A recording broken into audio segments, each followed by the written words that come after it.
Ok, já estamos gravando então a nossa aula. Bom dia, boa tarde, boa noite. E assim como eu já havia comentado, né, provavelmente essa aqui vai ser a nossa última aula, né? Vamos terminar aí o conteúdo do curso hoje. Lembrando que a nossa prova P2 está marcada para o dia 2 de março, não é mesmo? Próxima terça-feira, né? Como já havíamos aí combinado previamente, certo? Então, já fica aí já de lembrança para vocês, beleza? Hoje a gente vai falar, né, de audição e fala humana, né, e também de alguns outros fenômenos bem específicos que envolvem ondas e sons. Vamos terminar aí essa parte de acústica e parte de ondas sonoras, certo? Então, a gente tinha feito aí a parte de níveis de intensidade, né, os decibéis na sexta-feira, e faltou toda essa parte agora aqui para essa terça. Então, começando com a audição humana, certo? Então, basicamente, né, o ouvido humano aí, ele é sensível a um intervalo audível que está compreendido entre 20 e 20 mil hertz. Nós, seres humanos, só conseguimos escutar, né, sons nas frequências que estão nessa faixa aqui. E ainda eu delimito, né, frequências que são maiores que 20 mil hertz, são chamadas de ultrassom, e frequências que são menores, né, que 20 hertz, a gente chama elas de infrassom. Então, a palavra ultrassom, aí, quando alguém vai fazer exame de ultrassom, geralmente, né, eu estou lidando aí com 1 MHz, 2 MHz de frequência, certo? Que é justamente aí acima da frequência audível já do nosso corpo humano. E como funciona o nosso ouvido, ok? Então, basicamente, né, as ondas sonoras aqui, elas chegam na nossa orelha, certo? Essa orelha, ela tem esse formato aqui, certo? Que pode parecer, a princípio, um formato estranho, né? Mas é justamente aqui para aumentar a captação de ressonância, certo? Dos sons. Então, esse formato da orelha não é aí qualquer, certo? Até porque se você olhar aí orelhas de cachorros também e outros animais, né? Elas têm ali, certo? Alguns, tipo essas protuberâncias, né? Aqui também são justamente aí para uma maior captação, certo? De sons. Então, a onda sonora entra aqui, certo? Aí ela entra nesse canalzinho que chamamos de ouvido externo, que é onde você coloca o seu cotonete para estar limpando aí no dia a dia. E aí o que acontece? Ela entra em contato com uma membrana chamada de tímpano, ok? Então, o tímpano, ele não é, vamos dizer assim, um osso ou alguma coisa, ele é tipo uma membrana, certo? Essa membrana, ela vibra, né? Fica vibrando aqui para lá e para cá, de acordo com a mesma frequência do som que está sendo recebido, ok? Então, essa vibração aqui, certo? Ela acaba, né, estimulando a outra caixa de ressonância chamada de ouvido interno, né, o ouvido médio, que está relacionado com aqueles três ossinhos, né, os três menores ossos do nosso corpo humano, que são a martela, o martelo, a bigorna e o estribo.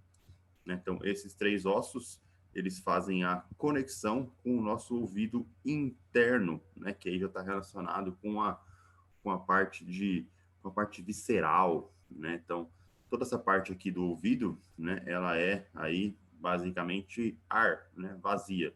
Então, o tímpano vibra, certo? Estimula o nosso ouvido médio, que faz vibrar os três menores ossos aqui, né, martelo, bigorna e estribo, e esses ossos, né, eles estão conectados aí à parte visceral já do nosso corpo e fazem aí, né, a relação, né, com a cóclea e o caracol, né, que são outros componentes aí do nosso ouvido, e isso depois é transformado em sinal elétrico interpretado pelo cérebro, que aí a gente consegue aí identificar sons. Tudo isso ocorre de maneira instantânea, né? Basicamente aí eu estou falando, né? Vocês estão me ouvindo, então isso aí o corpo humano é tão perfeito que todo esse funcionamento, todo esse mecanismo aí, né? Ele é basicamente instantâneo.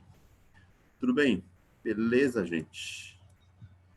Certo? Então, esse é o nosso funcionamento aí da audição humana. Dando sequência aqui, ó, aqui só uma curiosidade, né? As faixas de som aqui, né? Então, aqui eu tenho um gráfico, né, de sons produzidos e de sons audíveis, certo? Então, aqui, o que está em verde é a faixa de audição, né? Então, o ser humano, né, consegue escutar aí de 20 a 20 mil hertz. O golfinho, por exemplo, né, já consegue escutar aí de 150 a 150 mil hertz, né? Uma faixa de audição aí bem maior, ok? E um cachorro, por exemplo, né, mais ainda, né, ele consegue escutar de 15 até 50 mil hertz. Então, se alguém aqui já viu aqueles apitos para cachorro, já viram isso? Alguém já viu apito para cachorro? Quando você apita, você não escuta, né, mas o cachorro escuta, certo? Por que que o cachorro escuta e a gente não escuta? Porque esse apito, ele está nessa faixa alta aqui, né, tá acima do nosso limite de audição. Então, você tem aí, né, justamente aí, um limite maior para o cachorro, né? Para gato também, né? A gente tem aí um limite de audição um pouquinho maior aí de gatos, né? E o morcego, né? Já quase no limite aí do ultrassom, né? Bem alto, na ordem aí de 120 mil hertz, sons audíveis, ok? Certo? Então você pode ver aí que seus gatos e seus cachorros, para quem tem animais em casa aí, né? O gato e o cachorro, eles escutam sons muito mais agudos do que a gente. Então, às vezes, você percebe seu cachorro, seu gato, eles estão escutando alguma coisa, latindo para a parede, etc. Não, porque eles estão escutando alguma coisa que está ali, certo? Então, é justamente aí por causa dessa audição ultrassônica. Beleza? E aqui tem a faixa de sons emitidos também, né? Então, aqui tem... O ser humano só consegue emitir sons, né? Na faixa aí de 85 a 110 a 1100 Hz, ok? Os golfinhos não, eles são mais agudos, né? Quanto mais alta a frequência, mais agudo é o som. Eu coloquei aqui também um link de teste de audição, para você testar realmente se o seu ouvido está funcionando bem. Né? Geralmente isso aqui funciona melhor se a pessoa está com um fone de ouvido, né, plugado aí.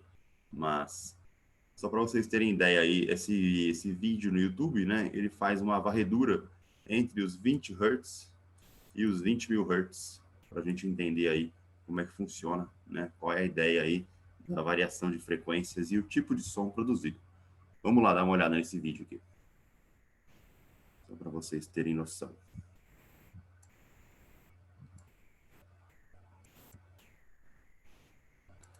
Vocês estão vendo o YouTube, gente?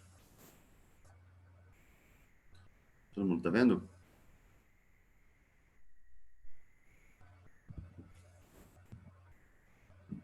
Sim? Vou interromper meu vídeo aqui para não ficar travando, né? E vou soltar o play aqui. Ó.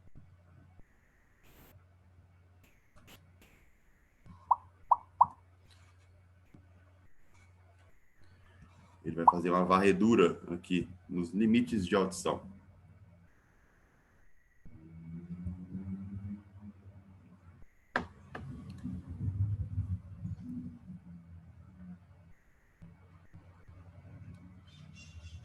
Vocês estão escutando alguma coisa? Esse som bem grave?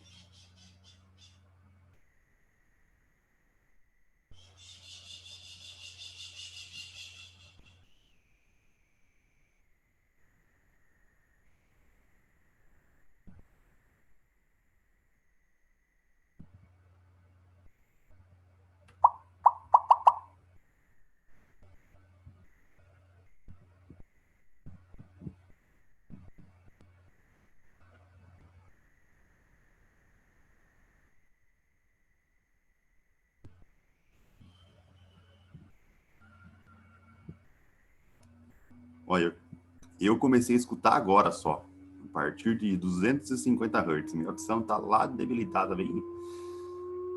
Agora dá para escutar, né?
Perceba que você vai aumentando a frequência e vai diminuindo o comprimento de onda, né?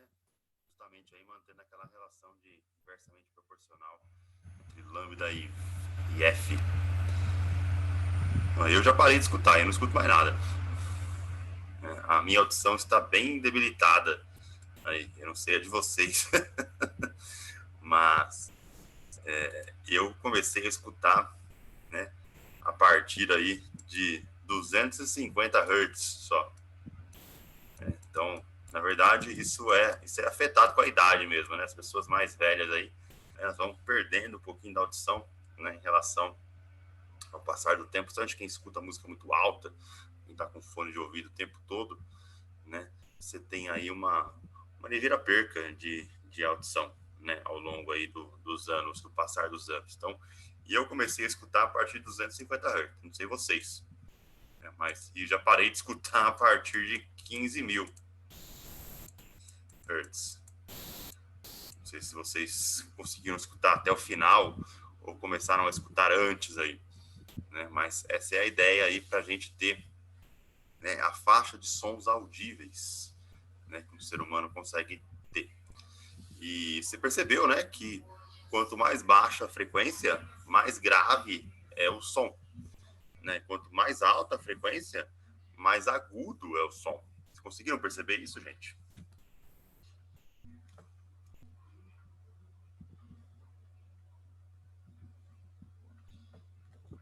Sim,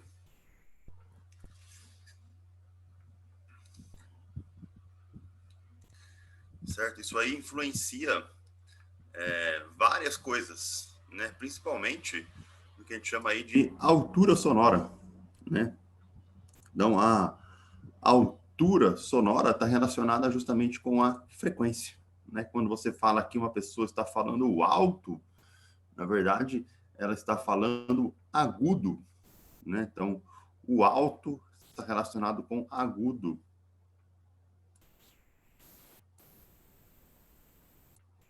E o baixo está relacionado com grave, né? E aí a gente tem uma classificação, certo? Principalmente aí para quem canta, né? Em relação às vozes, né? Masculinas e femininas. Então, essa aqui é a nossa classificação, certo? Então, vozes femininas. Quem tem uma voz bem aguda aí é chamada de soprano, né? Um meio termo é chamada de meio soprano, mezzo soprano. E quem tem uma voz feminina mais grave, né? Chamada de contralto. Já para vozes masculinas, né? Aí no meio da musical, né? A voz grave é chamada de baixo, a voz meio termo é chamada de barítono e a voz aguda masculina, né, é chamada de tenor, né? Alguém canta aqui? Alguém tem aí o cacuete de cantar? Nem no chuveiro? Na escola você era baixo, cantava na igreja, boa, né? Eu separei aqui alguns vídeos, certo? Para vocês terem noção aí de vozes, né? Dessa diferença aí dos agudos e dos graves, né, em relação às vozes aqui. Deixa eu mostrar primeiro esse vídeo aqui, que é uma voz grave masculina, certo? Eu separei aqui, não sei se alguém aqui conhece música mongol, da Mongólia. Sabe Mongólia? Já ouviram falar? Na Mongólia tem um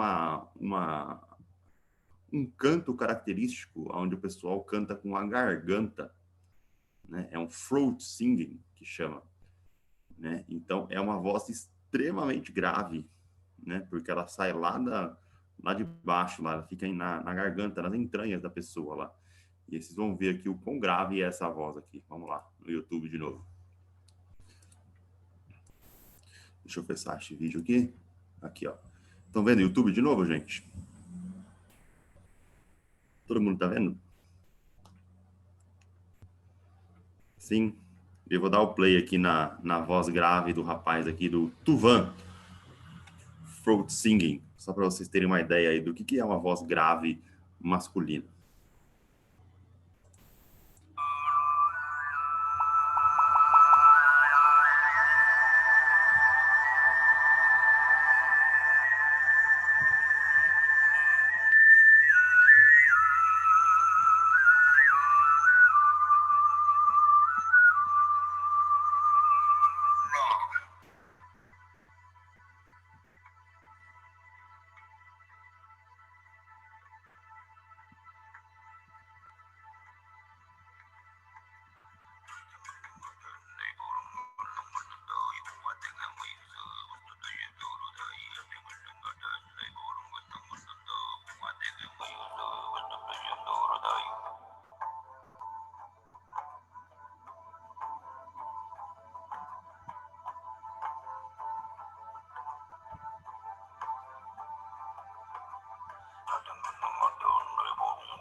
Perceberam aí, gente?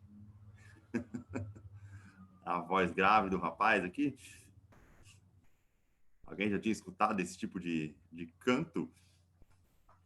Canto de garganta? Não? Esse é um som bem grave, né? Se você procurar no YouTube aí, tem N mil vídeos, né, de throat singing. Aí, procura que é bem bacana, né?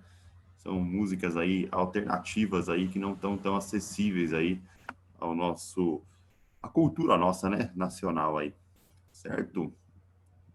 Vamos ver agora, né, uma voz feminina de soprano, né?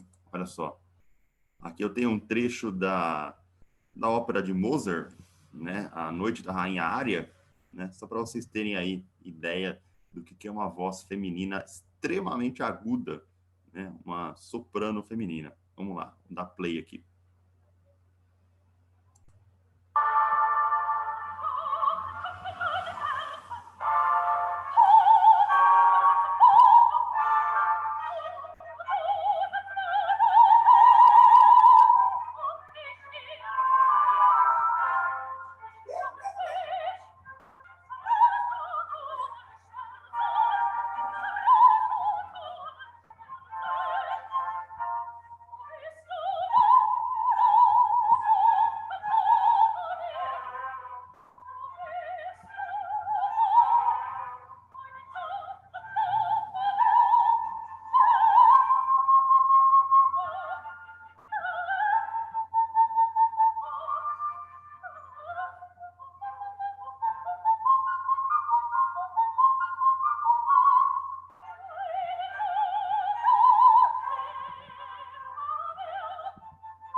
Perceberam aí, galera, o que é uma voz aguda, né? Certo? Então, essa é uma voz feminina, são os opostos, né? Feminino bem agudo e masculino extremamente grave, né? Então, a gente tem aí, né, as frequências, né, guiando aí o que chamamos de altura sonora, certo?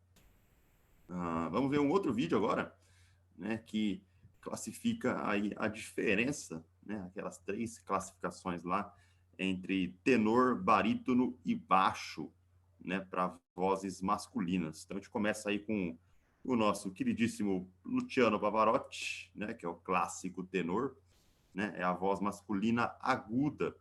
Depois a gente vai passando para o Dimitri, que é uma voz de barítono, e depois uma voz de baixo, só para vocês terem aí a diferença, né, das vozes masculinas. Olha só.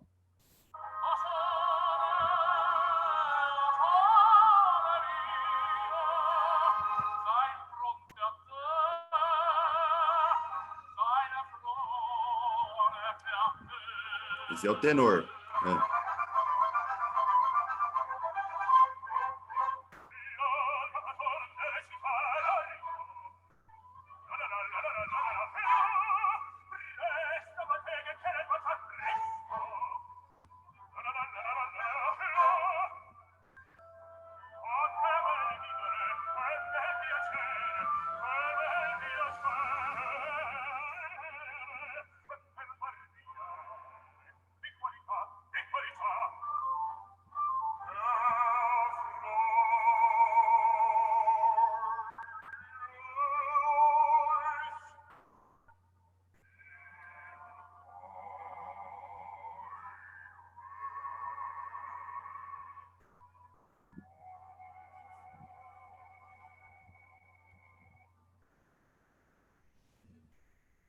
Perceberam, galera, a diferença?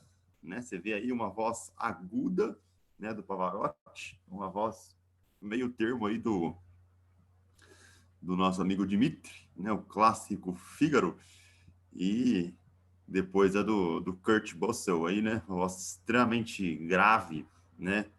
Gabriel, você que cantava de baixo na escola aí, você chegava nesse tom de grave que o cara tava cantando aí?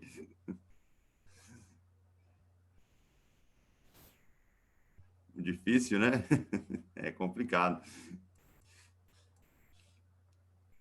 Tem alguns outros vídeos aqui, pessoal, né? Caso alguém queira ver depois, né? Eu não coloquei aqui, mas aqui eu tenho outra definição aqui, tem outro vídeo aqui de vozes masculinas, né? E aqui eu tenho uma comparação de vozes femininas também. É que esse vídeo aqui é muito longo, né? Ele tem 7 minutos para comparação de vozes femininas, mas quem quiser ver depois aqui, ele é bem bacana aí de estar assistindo. Tudo bem, galera? Tranquilo? Alguma dúvida, alguma curiosidade? Beleza?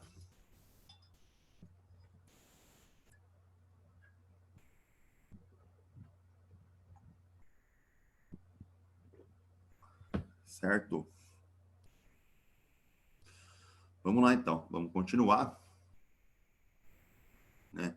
Falando de timbre agora, né? Então, o que seria o timbre para a gente, certo? Então, você imagina, né, que eu tenho aí dois tons, né, produzidos por instrumentos diferentes, podem ter a mesma frequência fundamental, porém são percebidos de maneiras diferentes, né? Então, eu posso estar tocando uma nota, né, por exemplo, aí uma nota Lá, né, que é dada aí por 440 Hz, né, o Lá clássico, né, o nosso famoso diapasão, e esse Lá, né, ele é percebido, né, de maneiras diferentes. Por exemplo, se você bate isso num violão, num, num piano, né, num oboé, né, numa flauta, instrumentos de som, né, até instrumento de percussão. Então, o timbre ele está relacionado, né, com essa diferença em relação ao instrumento que a gente produz o som, né? Na verdade, ele é uma combinação de frequências naturais, né? Então, justamente aí característica do próprio instrumento, tá? Então, essa diferença aí é o que a gente chama de timbre, ok? Outra definição que a gente tem importante aqui é a definição de ruído, né? O que é ruído? Ruído é a combinação de todas as frequências, não apenas as harmônicas, né? Mas também aí frequências múltiplas de uma frequência natural. Então, exemplos de ruído, né? Então, o som do vento, né? Som sibilante produzido quando você pronuncia a consoante S. Então, você está falando assim, S. Isso é denominado ruído, né? Se você ficar falando som S, chamado de ruído. Existem outros ruídos aí também, como música sertaneja, funk, né? Isso aí também é ruído, né? Então entra na classificação aí de ruído. Tudo bem? Beleza? Então ficamos aqui com a definição de timbre e ruído. Para a gente ter aqui uma outra ideia, né? Ó, só para você ver aqui, ó, né? Aqui está a nota Lá, né? Justamente que eu comentei aqui, certo? Que na escala musical ela é dada pela letra A, ok? Então, ó, num diapasão, né? Você vê aqui que a onda tem esse formato perfeito, né? Basicamente aí, né? Se você muda para uma flauta, por exemplo, né? Você vê que existe já algumas discrepâncias, né? Aqui no cucuruto maior de amplitude. Para um violino, né? A nota já é basicamente aí distorcida, né? Bastante. Bem, ele ainda segue ali uma leve lembrança, né? Do formato ali, né? Ó. Aqui baixo, alto, né? Mas ele tem aí, certo? Algumas diferenças, né? Já a voz humana, né? Aí bem diferente, né? E uma clarineta ainda, né? Menos ainda, né? Ele ainda tem a famosa uma lembrancinha ainda, né? De como é o A, mas tem várias e várias, certo? Outras frequências, né? Que estão aí sobrepostas, tá? Então, basicamente, a gente tem o seguinte, né? A sobreposição das frequências para caracterizar o timbre.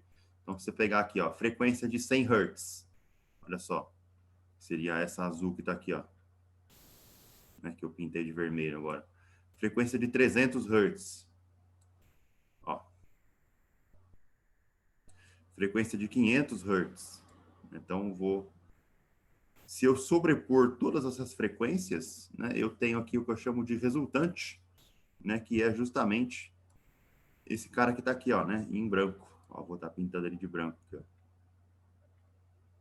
Essa é a minha frequência resultante, né, que caracteriza o que eu chamo de timbre, né? Então, nada mais para outros instrumentos musicais, né, a gente tem aí a composição de vários harmônicos para estar produzindo o que a gente chama de timbre, né? Então, ele tem esses formatos de onda aí um pouquinho diferentes.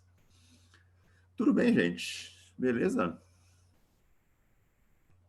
Dúvidas?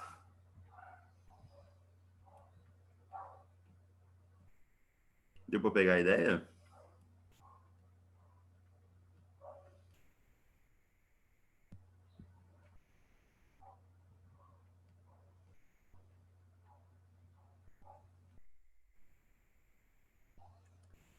Certo? E também essa composição de sinais aqui, né? Ó, não sei se alguém aqui já teve curiosidade de estudar esse tipo de coisa, né? Composição de sinais. Isso é dado, né, por uma teoria matemática chamada de séries de Fourier.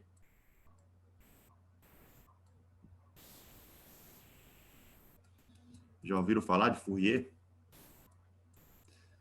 Então, provavelmente vocês vão estudar aí isso aí mais à frente, né? Mas as séries de Fourier, elas são basicamente aí combinações lineares, né, de senos e cossenos, aonde você consegue reproduzir, certo? Essas suas composições de harmônicos, né? Aí basicamente com essa composição, né? Aí das nossas séries de Fourier. Basicamente ela é dada da seguinte maneira, né? Deixa eu ver se eu lembro aqui como é que escreve a série de Fourier. Ela era f de x, era o famoso A0 sobre 2, mais somatória de B N seno de Nx mais somatória de um Cn cosseno de Nx. Isso aqui basicamente é o que a gente chama de série de Fourier. Né? Então, dependendo aí da composição, né, da quantidade de termos que a gente tem, né, aí eu consigo reproduzir, né, essas ondas sobrepostas aí através dessas combinações lineares, né, chamadas de série de Fourier. Eu tenho outro vídeo aqui, né, que é o que eu chamo de padrão de ressonância, né, ao longo aí de objetos, né? Então, só para a gente ter uma ideia, dependendo da onde a minha onda está sendo produzida, né, o meio que ela está sendo produzida, ela acaba criando, né, um padrão de ressonância. Então, aqui eu tenho a onda por completo, né, com esses sobe e desce aqui de acordo com o nosso padrão. Se eu estiver propagando essa onda numa membrana ou numa placa, por exemplo, certo? Eu tenho aí outros tipos de formação de padrão, né? E isso é característica do meio aonde a onda está se propagando. Então, para vocês terem ideia de como isso funciona, vamos voltar lá no YouTube. Né? E eu vou estar mostrando para vocês aqui. Né? Vocês estão vendo o YouTube de novo? Todo mundo está vendo?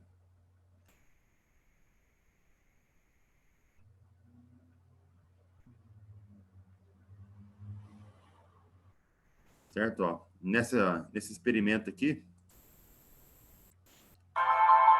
o rapaz coloca numa placa de metal, né, ligada aí a um gerador de sinais, certo? Ó, então tá aqui o nosso gerador de sinais. Ele coloca sal, né, ou areia, na verdade, né, em cima de uma placa e vai variando as frequências para vocês verem aí como é que ficam a formação de padrões aí ao longo dessas vibrações de diferentes frequências. Só para vocês terem uma ideia aí, ó.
Vocês já tinham visto isso, gente? Em algum momento da vida de vocês aí? Da curiosidade que assola vocês?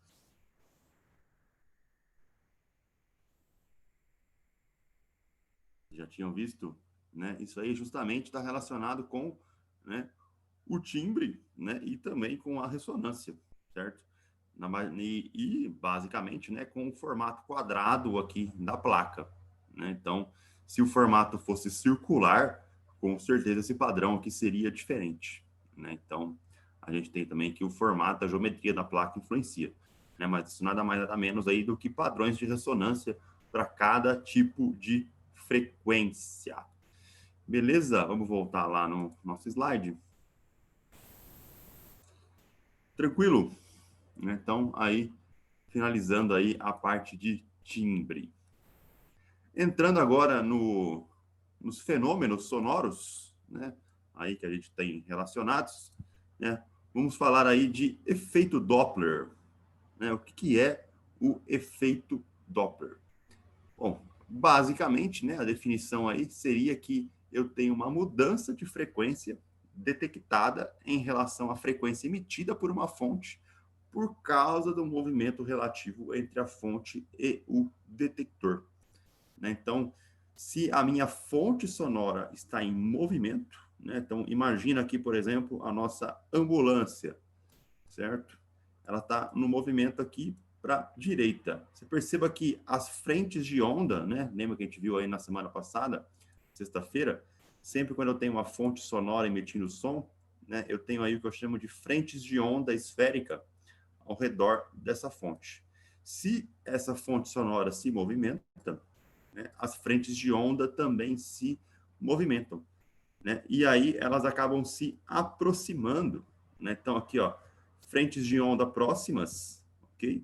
É como se eu tivesse um comprimento de onda mais baixo. Né? O meu lambda aqui, ó, né? Ao longo das ondas, ele ficou pequeno, né? Como a velocidade do som ela é sempre constante, né? Ela é dada aí por V igual a lambda F, no ar aí em torno de 340 metros por segundo. As frentes de onda que se aproximaram, né, diminuíram o comprimento de onda e aumentou a frequência, certo? Para a pessoa que está próxima, né, ali da fonte em movimento. Já para a pessoa que está longe da fonte em movimento, né, os comprimentos de onda eles aumentam. Né? Então aqui eu tenho um alto lambda e uma baixa frequência. Né? Então, para a pessoa que está perto, né, da emissão sonora, né, ela percebe aí um som de alta frequência, ou um som mais agudo. Né? E para uma pessoa que está longe da fonte sonora, né, se afastando, ela percebe aí um som mais grave, né, de baixa frequência. Ok? Quem nunca ouviu aí, né, o famoso vrum de um carro, né, passando por você aí muito rápido, né, quando ele está se aproximando, certo? As frentes de onda são mais encurtadas, né, então, consequentemente, uma frequência mais alta. Quando ele passa por você, as frentes de onda ficam mais afastadas, aí produzindo uma frequência menor, né, um som mais grave, ok? Aqui é a mesma coisa, né, ó, um carro se deslocando, né, em relação ao observador 2, ele está se aproximando, então o comprimento de onda aqui é menor. E aqui para o observador 1, que está se afastando, um comprimento de onda é maior. Né? Para quem aí não está conseguindo visualizar o que eu estou dizendo, né, ou escutar o que eu estou dizendo, tenho mais 2 vídeos aqui para a gente discutir aí o que é o efeito Doppler. Vamos lá, vamos voltar no YouTube aqui.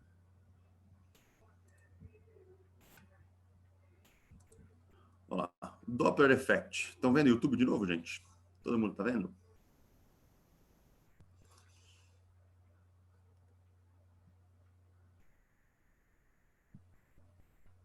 Sim, vamos lá então.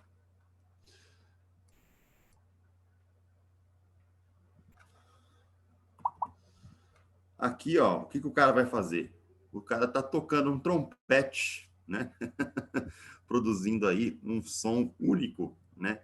Dentro de um carro. Então, num primeiro momento em que o vídeo ele vai mostrar o som do trompete dentro do carro, né? Você vai ver que o som continua sendo o mesmo, né? Ao longo aí de todo o movimento do carro. Olha só.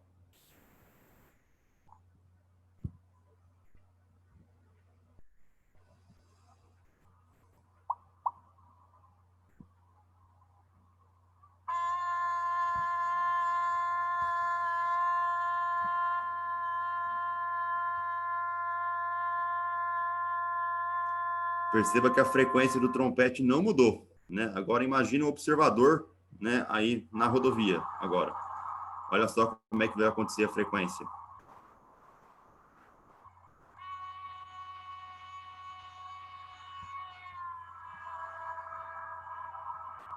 Perceberam? né? Conforme o carro vai se aproximando, né? A frequência é mais alta, o som é mais agudo. Depois que o carro passa, né? Aí você tem aí a frequência mais baixa, o som mais grave. Olha outro exemplo aqui, né? De efeito Doppler, né? Com uma buzina de carro mesmo.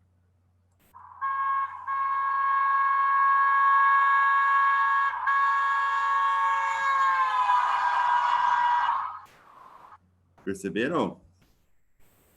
Né? Então você tem aí justamente essa relação, né? Agudo, bem agudo e grave depois que passa. Tudo bem, gente? Deu para ter ideia?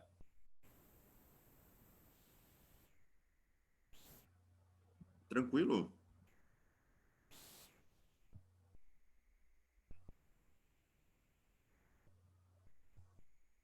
Beleza?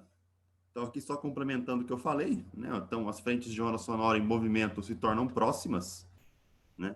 Quando o objeto está se aproximando, né, de um observador, reduzindo o comprimento de onda e aumentando a frequência como se o observador está de frente. E as frentes de onda se tornam afastadas, né, aumentando o comprimento de onda e diminuindo a frequência do observador que está de trás, né, mas sempre manter a relação de velocidade de propagação da onda. Ok.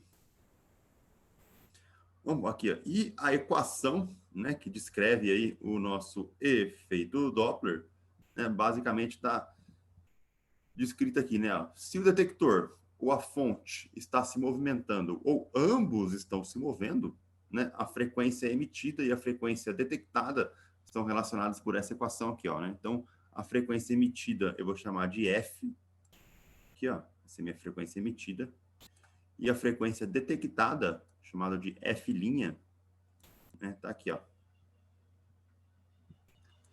O V, né, que está aparecendo aqui, é a velocidade do som no ar, ok? O VD, que aparece aqui, é a velocidade do detector em relação ao ar, ok? VD. E o VF é a velocidade da fonte em relação ao ar, tá? Então perceba que a gente tem aqui a relação de frequências e velocidades, tá? E ainda a gente tem esses mais ou menos aqui, certo? Que seriam justamente aí para eu estar relacionando, né, a velocidade relativa, né, em relação a uma fonte e a outra. Logicamente que se o detector estiver parado, né, a velocidade dele vai ser zero, né? Então não vai estar influenciando muito aí, tá? Então, o que acontece? Quando o movimento do detector ou da fonte é no sentido de aproximá-los, o sinal da velocidade correspondente deve resultar em um aumento de frequência. Tá? Então, eu tenho que estar preocupado aí, né, entre o denominador e o numerador aqui, né? Se for uma aproximação, essa frequência F', ela vai ter que ser maior do que a frequência F. Então, tem que escolher o sinal sabiamente aí na hora de estar classificando. E se o movimento detector ou da fonte é no sentido de afastá-los, né, o sinal da velocidade correspondente deve resultar numa diminuição de frequência. Então, nesse caso aqui, a minha frequência F' ela é menor que a frequência F. E aí eu tenho que escolher o sinal adequado, né, do numerador ou do denominador, né, com que faz com que essa frequência aqui seja maior que a frequência F', né? Aí eu tenho que avaliar o que está acontecendo na situação. Se está numa situação de aproximação, a frequência é maior. Se eu estou numa situação de afastamento, a frequência é menor. Tudo bem, gente? Beleza? Tranquilo?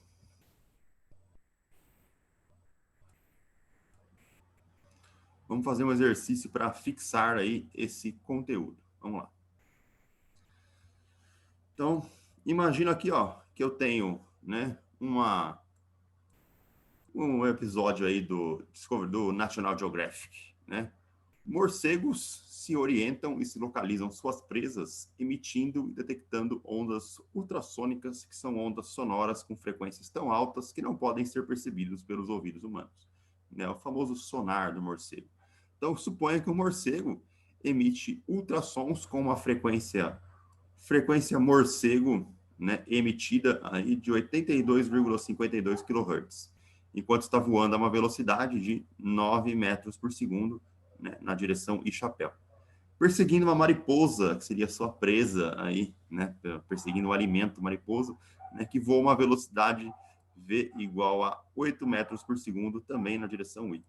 Qual é a frequência detectada pela mariposa, né, do som emitido pelo morcego? Então, basicamente, eu tenho o seguinte: eu tenho o meu morcego aqui, ó, né?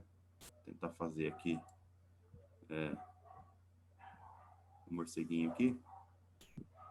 Okay. Ele está indo nessa direção aqui com uma velocidade de 9 metros por segundo. E ele está perseguindo uma mariposa, certo? Que está indo nessa direção aqui também, só que com uma velocidade de 8 metros por segundo, tá? E esse morcego está emitindo um som, certo? Que é o som que a gente chama de sonar, né? Ele emite esse som justamente para quê? O som vem, ele bate na mariposa e é refletido de volta para o morcego, né? Então, dependendo da frequência percebida, né, pelo morcego, do som que ele emitiu, ele sabe basicamente a que distância que está essa mariposa, né? Aí ele consegue fazer essa caça, né? Esse episódio aí do nosso National Geographic aqui na aula de física.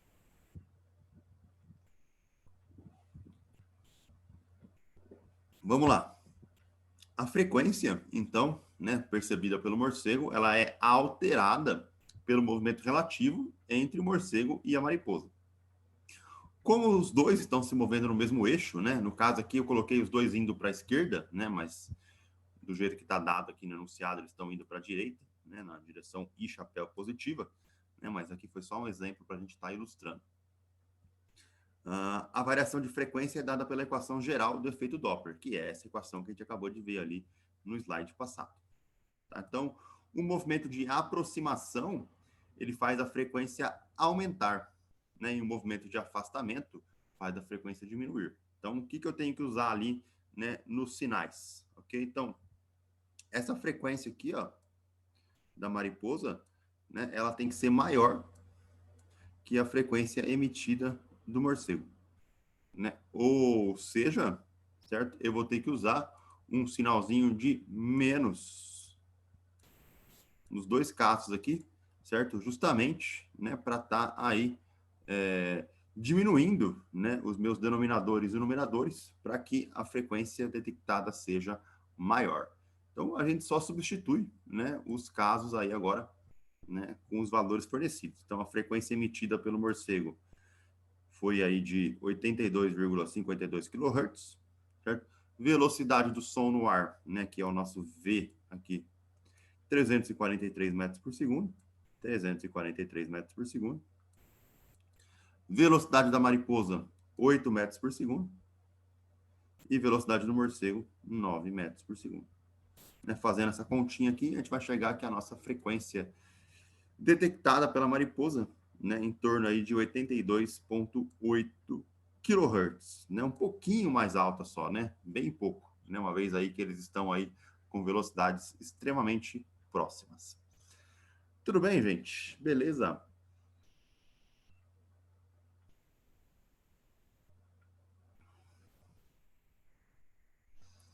Alguma dúvida aí?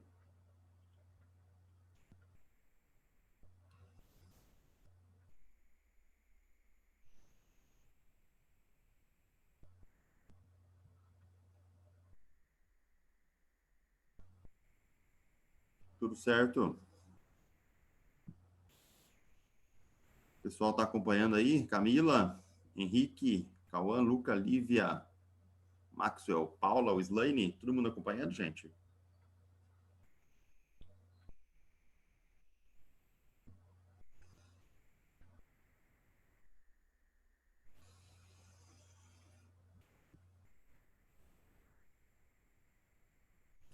Ok, beleza.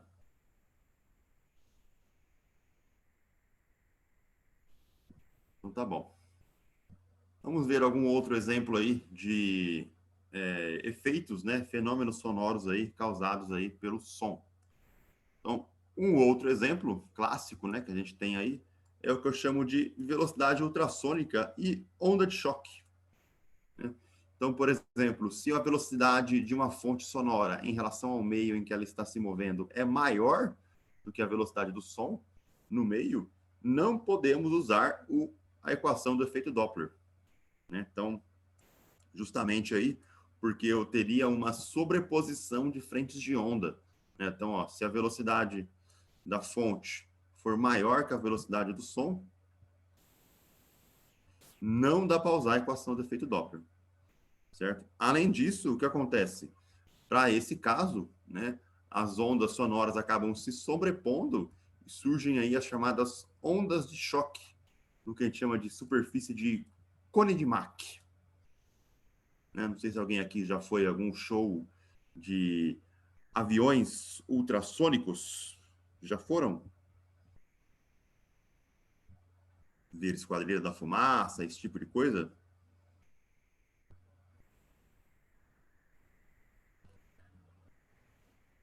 Não, nunca foram?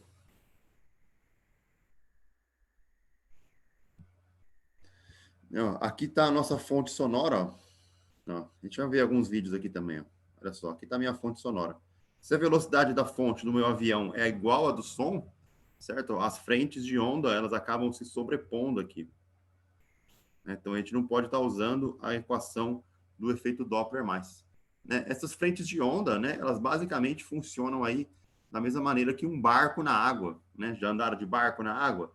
Ele deixa esse rastro, né, aqui, que parece sendo um cone, né, um formato triangular aqui, certo? Esse formato, né, é a mesma coisa das frentes de onda, né? Dá para ver aqui, né, ó, olha só, algumas frentezinhas de onda aqui, ó, ao longo do nosso cone, certo? Então, aqui na parte de trás a gente tem, né, aí bem definido aí a diferença entre as frentes de onda, mas na frente aqui, né, todo mundo está basicamente concêntrico, né, na mesma frente de onda. Isso está relacionado, né, com o que a gente chama de cone de Mach, né? Então, basicamente, ó, as frentes de onda ficam sobrepostas, né, na primeira aqui. Okay? Então, você acaba não escutando o som produzido, né, por um objeto que está mais rápido do que o som na frente. Você só escuta o que está na parte de trás, né? Então, nessa figura aqui, item A, né, que é essa figura na parte de cima aqui, ó, uma fonte sonora se move a uma velocidade VF igual à velocidade do som e, portanto, a mesma velocidade que as frentes de onda que ela produz, né? Então, eu estou aqui, ó, né, com as frentes de onda todas aí únicas e concêntricas, tá? E no item B, que está aqui, ó, certo? Ó, uma fonte EVs, F, se move a uma velocidade VF maior que a velocidade do som e, portanto, mais expressa do que as frentes de onda que ela produz, né? Então, aqui, ó, se você olhar os cones aqui, ó, né, as frentes de onda, ó, essa aqui é a minha frente de onda F1, a frente de onda F2, opa, a frente de onda F3 e assim por diante. Então, o que acontece? Quando o avião estava na posição F1, que seria essa posição aqui, a fonte produziu uma frente de onda O1, que estava na posição F6, produziu uma fonte F6. Então, o que acontece? Nesse caso aqui, ó, eu tenho justamente, né, a confecção desse cone aqui, ó, que é o chamado cone de Mach, né, com um ângulo θ. Esse ângulo θ, ele é dado, né, pela velocidade da fonte dividido, né, pela velocidade do som no ar, desculpa, dividido pela velocidade da fonte, certo? Então, eu tenho esse ângulozinho aqui, né, que é um semiângulo θ, né? Ele é sempre tangente aí a todas as frentes de onda. E isso acaba causando, né, o que a gente chama aí do efeito de quebra da velocidade do som que os aviões supersônicos aí acabam produzindo. Então, ó, olha só o cone de Mach aqui, dá para ver ele, né, nos aviões aqui, ó. Então, esse aqui é basicamente, né, aquele conezinho, né, produzido aí no rabo do avião. Olha só, aqui e aqui também. Né, essa razão aqui, ó, entre VF e V, né, é chamado de número de Mach. Não sei se alguém aqui já viu filmes, né? Aí quando o pessoal fala assim, tal avião está em Mach 3, Mach 4, né? Ele está 4 vezes mais rápido que o som. Né? Então, esse Mach aqui está relacionado justamente com a quebra da velocidade do som. E esse cone, né, que é formado aqui, ele está relacionado com os deslocamentos de ar, né, da atmosfera por causa das asas do avião também, né? Então você vê aqui, ó, aqui é uma foto da NASA, né? Ó, os aviões aí no momento em que eles estão quebrando a barreira do som, certo? Ó, como é que ficam aí as fontes, né, as camadas atmosféricas aí de deslocamento de massa de ar. Só para a gente ter uma ideia, né? Vou mostrar um videozinho agora dos aviões, né? Mas o que acontece quando um avião está próximo da velocidade do som, né? Ou acima da velocidade do som e passa por você? Quando ele está vindo na sua direção, você não escuta nada, né? Por quê? Porque as frentes de onda estão todas concentradas aqui, né? No nosso cone de Mach. Quando ele já passou por você, aí sim você escuta o estrondo, né? Que é justamente aí, né, a parte de trás, que aí sim as frentes de onda te alcançam. Né? Vamos dar uma olhada nesse videozinho aqui, ó.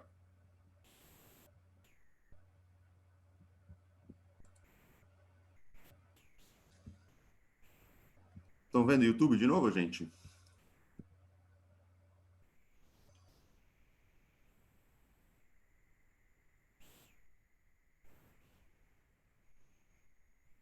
Vamos lá, vou desconectar meu vídeo aqui, ó. Né? Vocês vão ver aqui o avião vindo, né? E o cone de Mach sendo produzido atrás dele. Então, quando o avião está vindo, né, você não escuta nada. Você só escuta depois que ele passa. Um barulho estrondoso. É chamado Sonic Boom.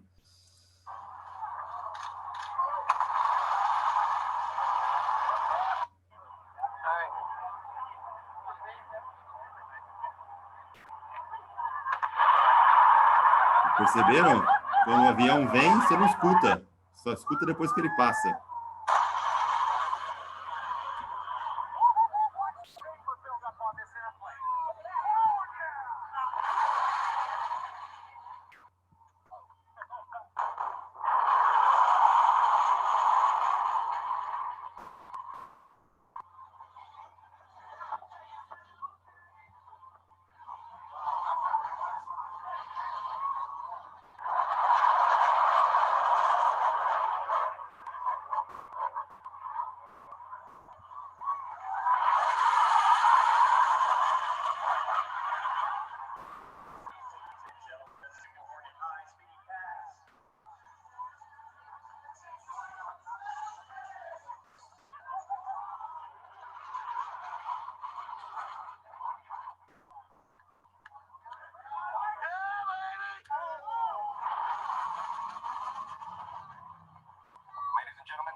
Perceberam, galera? Todos os aviões que estão passando aqui, eles têm esse cone ao redor deles, né? É justamente esse cone de Mach, né? Que está relacionado aí com a quebra da barreira do som.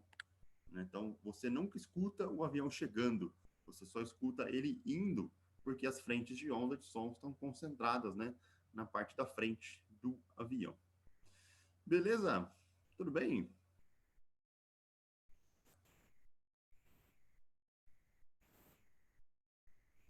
Tranquilo, gente? Alguma dúvida? Curiosidade?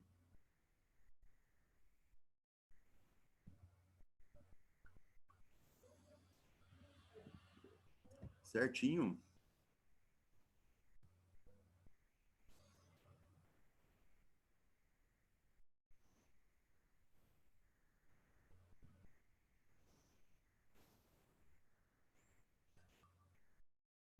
Vamos lá finalizar então, né, vendo os dois últimos efeitos aí sobre sons, né? O nosso famoso eco, né? O que que é um eco? Já escutaram eco na vida já? Todo mundo sabe o que é um eco? O que acontece com o eco, né? O eco está relacionado basicamente com a reflexão de ondas sonoras.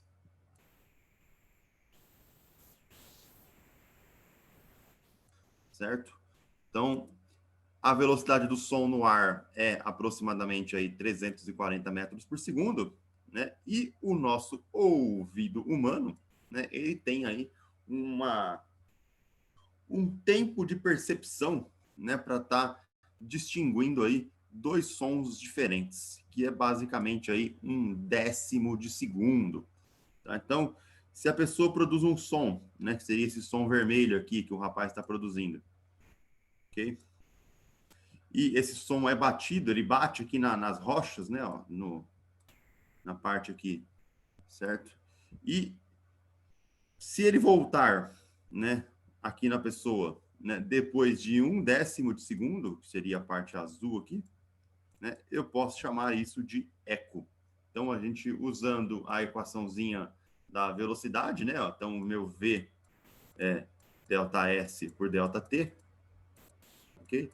Então, o som tem que ir e voltar, né, na pessoa, certo? Nesse intervalo aqui de 0,1 segundo, né, para que a gente tenha aí essa percepção de dois sons diferentes. Então, basicamente, né, V igual a delta S por delta T. O delta S tem que ser duas vezes, né, a distância percorrida. Então, duas vezes delta S. Velocidade do som 340, intervalo de tempo perceptivo 0,1 segundo, né? Quando você faz essa conta, certo? Isso indica que o eco ele ocorre a 17 metros, né? Ou seja, você tem que estar a pelo menos 17 metros aí de uma fonte de reflexão de ondas sonoras para estar percebendo um eco. Se você tiver uma distância menor, você não consegue perceber, né? Justamente porque o som vai chegar antes para você, né? Então você tem que estar aí nesse intervalo, né, de tempo de percepção. Se você tiver numa distância maior, né, também aí é possível perceber o eco. Tudo bem, logicamente que isso depende da temperatura também, né? Porque a velocidade do som no ar ele vai depender da temperatura do local. Tá? Então não é sempre que a gente tem aí 17 metros, né? E também, né? Ele depende de como é o ambiente, certo? Se o ambiente é um ambiente muito fechado, certo? As ondas acabam se interferindo entre si, né? Gerando ali o que a gente chama de interferência destrutiva. Né? Então, às vezes, você acaba não percebendo o eco justamente pela interferência na parte das ondas. Mas se estiver em locais abertos, né? É mais fácil perceber aí esse fenômeno de eco. Tudo bem, gente? Beleza?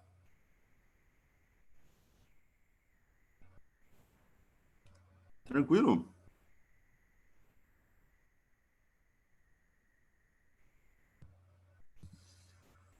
Um outro efeito sonoro interessante também é o que a gente chama de reverberação. Né? O que que é a reverberação? Basicamente, né, é o fenômeno em que o som permanece algum tempo no ambiente depois de emitido. Né? É um tipo de eco. Né? Então, ó, basicamente, ó, tá aqui a pessoa produzindo um som, né? O som tá vindo direto aqui nessa região, tá vindo direto nessa outra região. Né? Só que aí você tem sempre, né, outros e outras reflexões, né? Então, devido às várias reflexões que as ondas sonoras causam nas paredes, nos objetos, né, ele vai causar aí o que eu chamo de prolongamento da sensação auditiva, né? É o fenômeno de reverberação. Para quem toca música aí, quem toca instrumento de corda, né, tem sempre o que chama de reverb, né, que é um efeito sonoro aí em pedaleiras e guitarras e afins, né? Justamente aí esse efeito de prolongamento da sensação auditiva, né, onde eu tenho aí justamente as nossas é, reflexões aí, né, sucessivas de ondas sonoras, né? O eco é uma reflexão direta, né? Então tá aqui a pessoa, certo? Então, o som apenas vai e volta. Já a reverberação, não, ela vai aí em outros lugares, né? Ela bate lá em cima no teto e volta, bate outro e volta, né? Eu tenho aí essa prolongação do efeito de sensação auditiva. Tudo bem, gente? Tranquilo? Dúvidas? Curiosidades? Maravilha?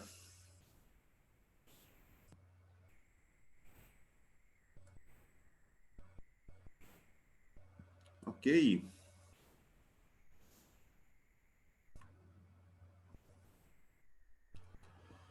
Então é isso, gente, né? Finalizamos o nosso curso. Espero que vocês tenham gostado aí, né? Infelizmente aí foi nessa maneira remota, né? Ah, que tivemos o nosso contato aí de aprendizado, né? Mas quem sabe aí nos próximos semestres, né? Física 2 e Física 3, já não possamos estar aí frente a frente presencialmente, né? Para estar aí aprendendo na sala de aula. Espero que vocês tenham gostado do curso, né? Eu sempre gosto de dar o curso de Física 1 aqui, principalmente essa parte de ondas aqui e termodinâmica, que é bem tranquila, cheio de exemplos e aplicações. Então, eu gosto de dar também. Espero que vocês tenham gostado e aproveitado também. Beleza? Certo? Então, ficamos assim, né? Sexta-feira agora, né? A gente não vai dar aula, né? A prova ficou para o dia 2 de março, né? Então, nessa sexta aí, não teremos aula, então, tá? Então, fica aí registrado. E na próxima terça-feira, a nossa prova, né? Seguindo aquele mesmo esquema, prova teórica e prova escrita. Certinho? Ah, aqui ficou aqueles exercícios semanais, né? Para serem entregues também aqui, tá? Estão aí nessa parte aqui. Não, vocês não veem ótica, Gabriel. Não está na ementa do curso de vocês. A parte de ótica. Não, Guilherme, depois do dia 2 não vai ter mais aula. Né? Finalmente acabamos o curso aí. Certo? Então, vimos aí todo o conteúdo, né, que estava programado lá. Se você for lá no site do IGCE, lá da Unesp, né, e baixar a ementa do nosso curso, a ementa do nosso curso é apenas termodinâmica e ondulatória. Então, matamos aí todo o nosso conteúdo previsto na ementa do curso. Certinho? Beleza, gente? Então é isso, né? Obrigado pela participação aí, presença de todos. Um abraço e tudo de bom. Até a próxima. Dúvidas, por favor, me escrevam aí no grupo de WhatsApp. É isso, galera. Até mais. Tudo de bom. Tchau. Boa semana aí. Vocês também.